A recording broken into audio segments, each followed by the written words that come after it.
JUJUs give me the ick. At least that's my first impression. To be honest, I was debating whether I should talk about this because it was really hard for me to fully articulate my thoughts about this situation. JUJU is a creation, even creation is a very loose term for it, by a contemporary Australian artist named CJ Henry. It was first released around the end of 2025 and it's become quite popular since then. JUJU is this plushy keychain that you can buy in blind box format, so you kind of know how I feel about it. I made videos about Labubus, which are also keychains and figurines that come in blind box format. There has been a lot of conversation about CJ Henry and her art, but something about JUJU is making me feel frustrated. Also, it makes me feel icky. I've marinated on my thoughts and I hope I can articulate them to you in this video and that hopefully this video also makes sense because I have so many thoughts about it. So yes, grab your snacks, grab your drinks, let's go on this journey and talk. Before we begin, let's talk about CJ Henry. She's an Australian artist who does a lot of installation and art pieces that a lot of people have interpreted to be commentaries about consumption and consumerism. You might be familiar with her installation called Flower Market. It's a space with fake flowers and people are free to take one flower and then bring them home. You're only allowed to take one home for free, but if you want to take more of them, you can buy them. The biggest issue that happened with Flower Market is the fact that it attracted a lot of scalpers. Scalpers are people who buy items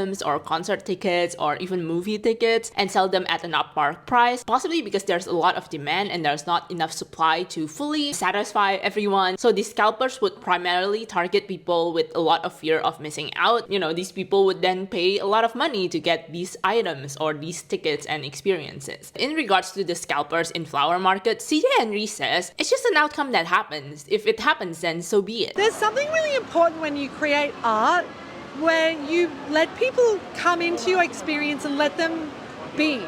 And if it means that there's people reselling, so be it. Get over it. I don't give a it doesn't matter. You can't make people feel a certain way and you can't make people think. You can't make people do anything in life.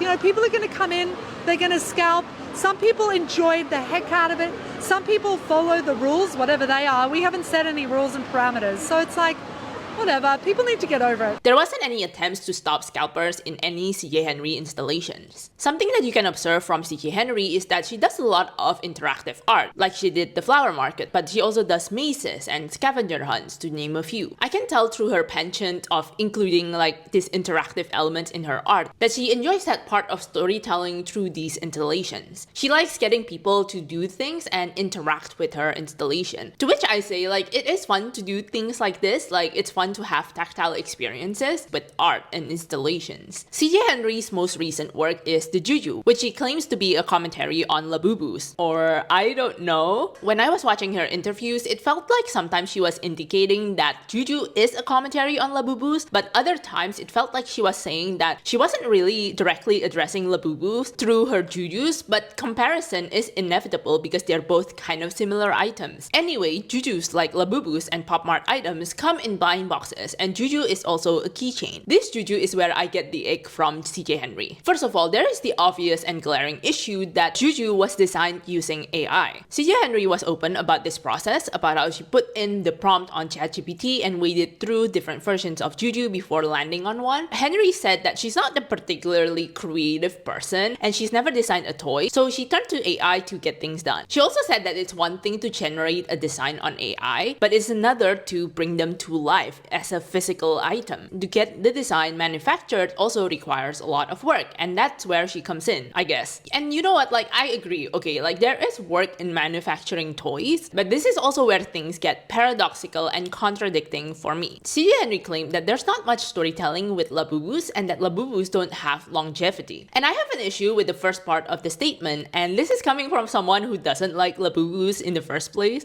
I think they're kind of ugly, and the way that people rush to buy multiple versions of what is essentially like the same toy creates a lot of overconsumption problem and problems with waste for me, and I've highlighted it in one of my videos about Labubus. However, I'm willing to defend Labubus from this statement, okay? If we're talking about how there's no storytelling with Labubus, that's not true. Actually, no, that's not the truth, Ellen. Labubu was initially created by Kasing Lung for his illustration books. You can find stories about Labubu in the Monsters trilogy, which is a compilation book containing the story. It's a book that's hard to come by because it's very rare now. I don't think there's a lot of like reprinting of the books, but the book does exist and the book has stories. So to say that Labubu has no backstory is not even true because there are stories involving Labubus. Labubus come from a book. Labubu was first a character from a book before it became a toy. On the other hand, what story does Juju have? I tried looking it up, but I don't think there's any. I wonder if there's an explanation, like a blurb on a plaque that explains the Juju backstories, and maybe that's exclusive for the people who visits the installations. But I also saw from my research that CJ Henry is not very keen on having any plaques or blurbs on her installations because she wants people to experience and interpret the work based on their own perceptions. And I have opinions about this too, to be honest. I feel like having artist statements next to an art piece can provide interesting insights into the artwork and the circumstances that led into the creation of it. Personally, for me, it makes me appreciate the art more. It varies between people. I think some people likes having the plaques, but I also know people like experiencing the art just as is without knowing, any sort of context behind it. And maybe those people are like CJ Henry, but I think like knowing a little bit of the context can give you a greater appreciation of the art piece, and I think that's why I really like reading the plaques whenever I go to the museums. But I digress. Anyway, I just find it ironic that CJ Henry is saying that Labubu has no storytelling,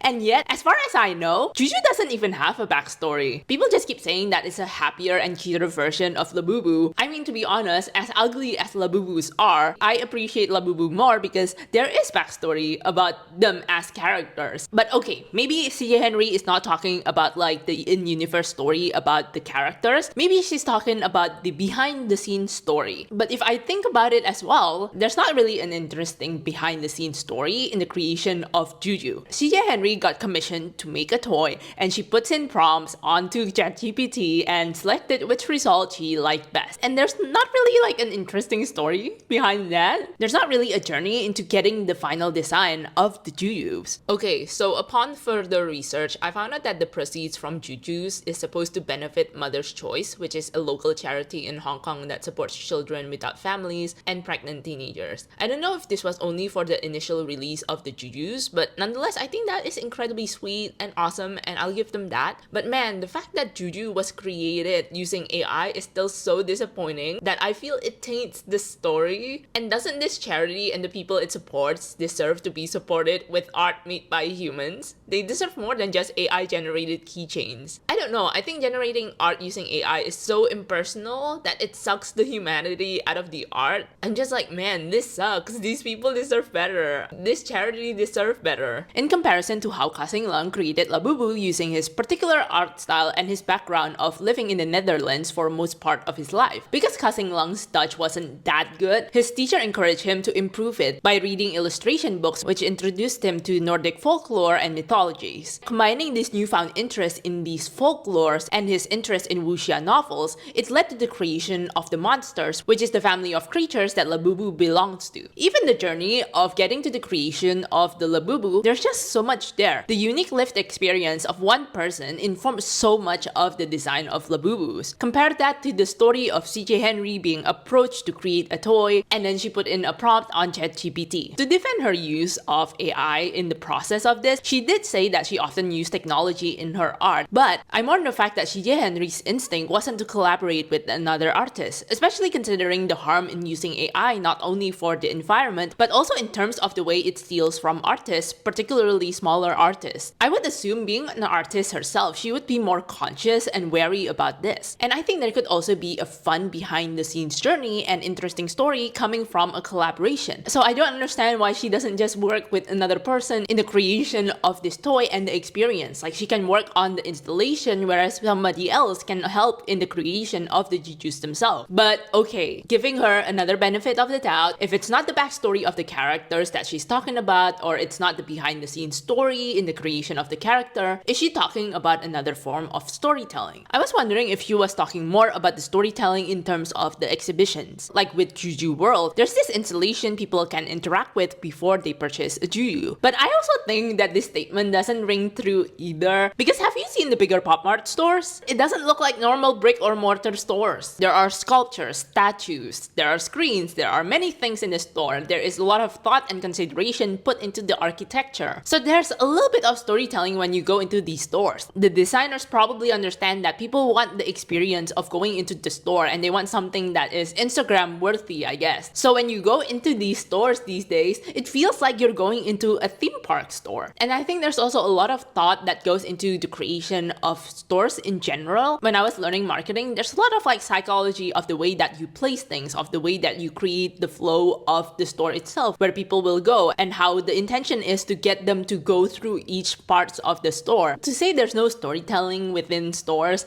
it's kind of not true as well. This is where I feel icky about the whole JUJU situation. There's been a lot of history of white people or people from Western countries gentrifying certain things from different cultures. The notion is that they are trying to make these things better because they are fixing something about these items that they deem need fixing. But in reality, there's nothing wrong with these things. Even then, what they are trying to fix about these items, they're not necessarily problems. It's just problems that they come up with in their heads. CJ Henry says that she's making a commentary on Labubu, on how there's no storytelling with them. But it's not true. The things she is trying to fix are not problems. Labubu has the backstory. They come from a storybook, and they are also sold in stores that also have storytelling.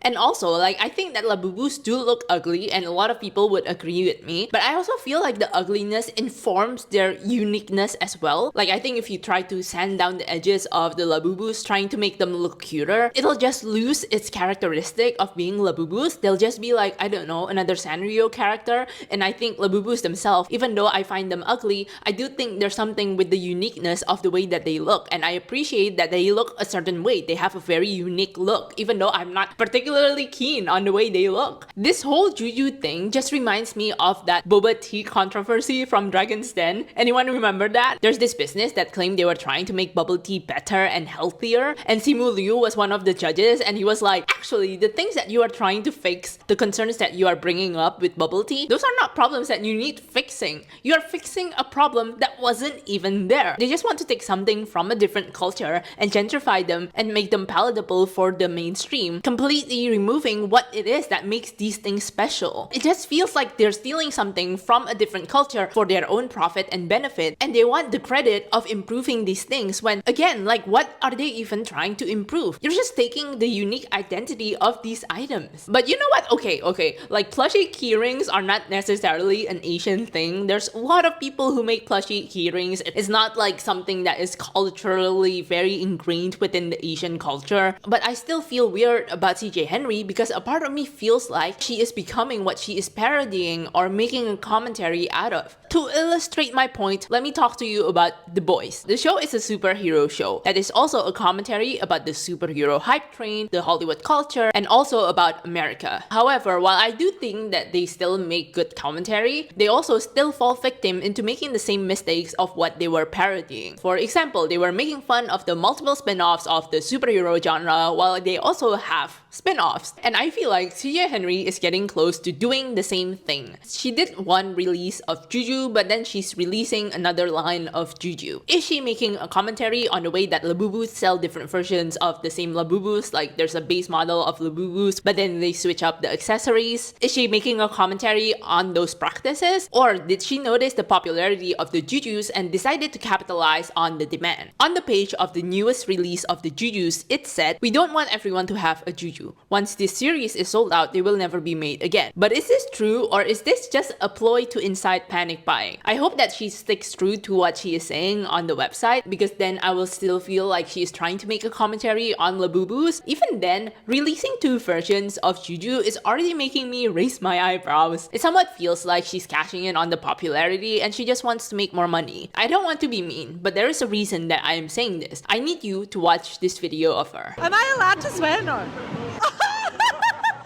I think people need to get over it. It's not a big deal. This is the world we live in. If you're buying Nikes, if you're buying Kors, anything, there's always If there's a market to resell, you're doing the right thing. It's true that you can't control people, and scalping is a very sinister practice that reflects so much on our consumerism and the dangers of it, but I don't like it when she said, if there's a market to resell, you are doing the right thing. Is she referring to herself? Is she doing the right thing? I wonder if this was an issue with the editing, or you know how sometimes like you say the darndest thing when you don't have a script, like, you know, the things that you say isn't really what you truly want to say, but you can't really stop yourself from saying it. But still, what CJ Henry was saying here, it just feels wrong. It just came out wrong, no? Because I wonder if this is what she genuinely believes in. If she, after making a commentary on consumerism and capitalism, unfortunately became part of the system that she used to make a commentary out of. Because what do you mean you're doing the right thing? I want to know what she means when she says that. I also sort of get the way that CJ Henry was hand-waving these scalpers, saying she made it if they exist. Because if the Juju's proceeds were supposed to go to charity, it's just weird that these scalpers could profit so much from selling these items at a much more expensive price, and they get to net the proceeds for themselves, whereas the people that's supposed to be helped won't be seeing these upmark profit. Why should these scalpers get to benefit more from this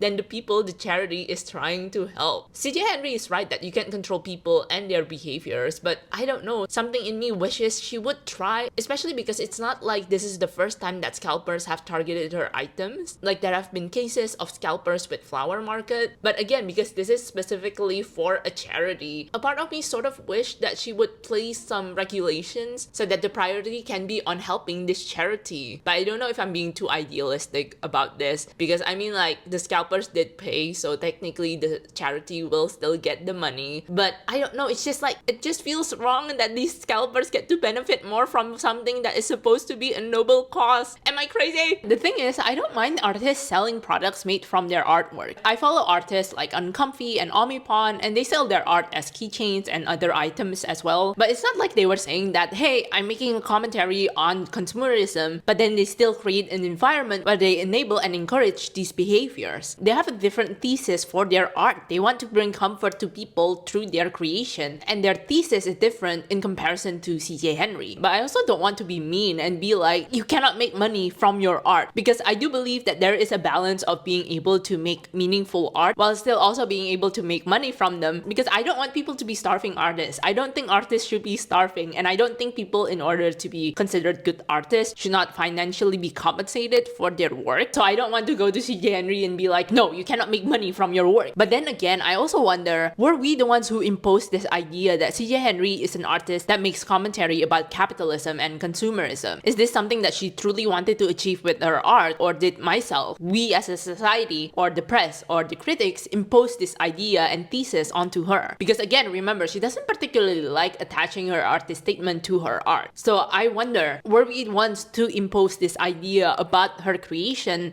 onto her when maybe she has a different idea on what she wanted to achieve with her art? But I don't know, do you understand why it's very hard for me to fully formulate my thoughts about this situation? But if I were to draw a conclusion, yeah, I just don't like Juju's for the reasons that I've highlighted in this video. But enough yapping from me, what do you guys think? Do you know about Juju? Do you know about CJ Henry? Have you been to any of Henry's exhibitions and installations? Let me know. Thank you for watching this video and making me part of your day. If you like this video, please like it, comment, and also share it. And consider subscribing for more commentaries, video essays, and conversations about nothing or everything all at once. Subscribe if you like listening to how screechy I am. I don't have anything else to report on, so I'll just bid you guys adieu. Have a good night, day, dusk, dawn, afternoon, evening, middle of the night, twilight. I've been saying twilight lately. I like saying twilight. And then sunrise, sunset, and any time you are watching this video. Again, thank you for making me part of your day, and I hope you all take care. Bye!